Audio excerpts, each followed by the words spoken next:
I've made a bunch of videos and shorts stating that the Allen Edmonds Higgins Mill is one of my best shoe purchases of all time, and I've always recommended these boots to any guys out there that are looking for boots that are both super high quality and super versatile. But I've recently been looking a lot more closely at both my original Higgins Mills that I have right here and the weatherproof version that you're seeing right here, and this just forced me to take a very close look at both of them, and I've realized that once I took those rose-colored glasses off, there are a lot of issues with these boots. And now that's not to say that the quality of these boots is no longer there and they are not worth the money that they are asking for. It's more about how I've become disappointed with these boots and I can no longer really recommend them as the #1 dress boot that guys should wear. Let's start off by taking a look at the original Higgins Mills that I bought almost 8 years ago. To quote this comment on one of my recent videos, "These have aged like fine wine. The creasing up here is very tasteful. There's nothing crazy about these boots. I don't see a whole bunch of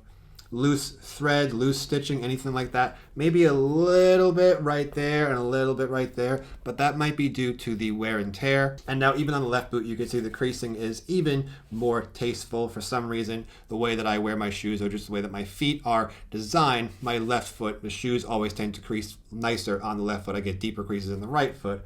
But overall, these boots, pretty flawless if you ask me. I haven't even really been keeping these in shoe trees lately, and I also haven't polished them in quite a long time, so very low maintenance, very high quality. And my main gripe about these boots is just they ran a little too hot for me even in the wintertime. My feet were always overheating, but I still loved these just because they were very comfortable, very high quality, and matched with anything. However, at the time of making this video, these are discontinued. You can no longer buy these. Now we move on to the current version of the Higgins Mill, otherwise known as the weatherproof version. If you want to buy a pair of Higgins Mills brand new from Allen Edmonds, this is the pair you're going to get. You're not going to be able to get the original version. Everything is weatherproof. And let's just take a quick look at the wrinkles over here.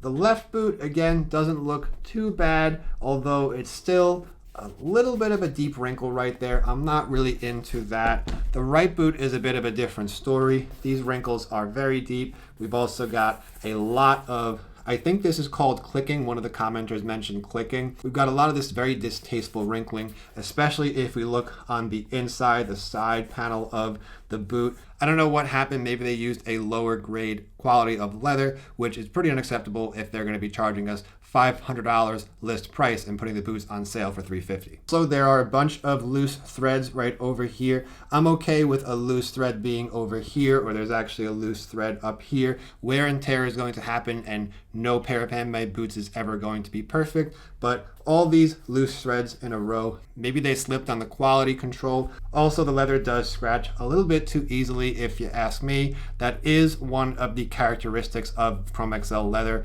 However, that just makes them look a lot cheaper than they actually are. I also want to mention that I bought these almost 5 years ago. It was right when they introduced these boots as a other option of the original just regular Chrome XL version of the Higgins Mill. So take this with a side of salt. They may have changed their manufacturing process. They may have upped their quality control since then. I really can't say for certain if a pair of Higgins Mills that you bought this year in 2025 would look as rough as these ones, which are from 2018, 2019, somewhere around that time. Now, are they worth it? At full price, it is a big no. Definitely don't pay over $350 for these shoes. They typically put them on sale for $350 or even sometimes close to $300 depending on the time of the year. Everything usually goes on sale between early October through the end of the year, and the time of filming this video is about December 14th, 2024, something like that. But even at $350, they might be worth it to you if you are just looking for a nice pair of boots that you're going to wear mostly in casual situations,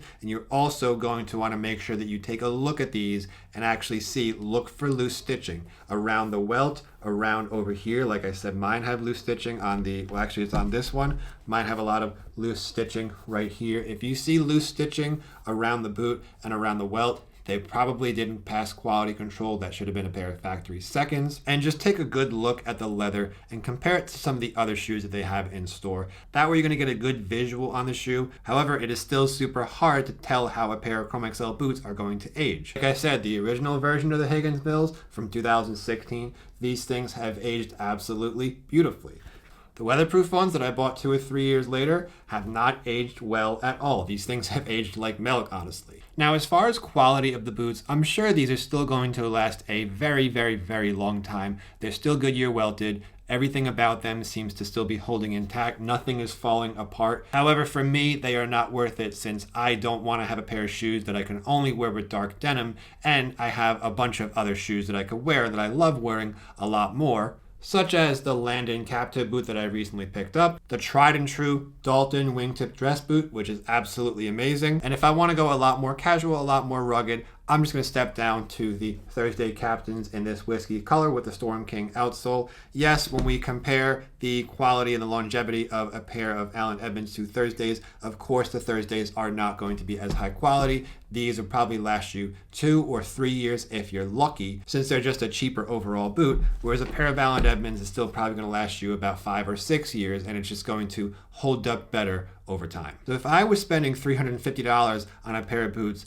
I'm going to want to make sure that that pair of boots looks good, not only with dark denim, but some nice casual khaki colored chinos, as well as some dressy chinos, so that I can wear them in a lot of situations. Pretty much I would want to wear these just about up to a casual suit. But if you're okay with the more rough and tumbled, rugged, super wrinkly appearance of these boots, and you are okay with spending $350 or potentially more, I would say just hold off for a sale for $350. They're not that good. Then yeah, these boots could definitely work out for you. Bonus is they are very comfortable, not as comfortable as the Thursdays or the Landon cap-toes, but they are very comfortable, and they do have that weatherproof lining, so you won't have to worry about wearing a pair of super bulky big hiking shoes or a pair of LL Bean boots. If you're caught in the rain, you can wear something like this and still look very stylish. So I just wanted to hop on here and make a quick video today, just keeping it honest with all you guys, since I know I've always said these boots are awesome, highly recommended, but my opinion and my tastes have changed, so I can no longer recommend the Higgins Mill as the best boot out there. Now, if Allen Edmonds still offered this boot, the original non-weatherproof version of the Higgins Mill in just a standard Chrome XL leather, I could recommend these, even if you had to pay more than $350, just because these have lasted me almost 10 years. But like I previously said, this pair is now discontinued. Thanks for watching.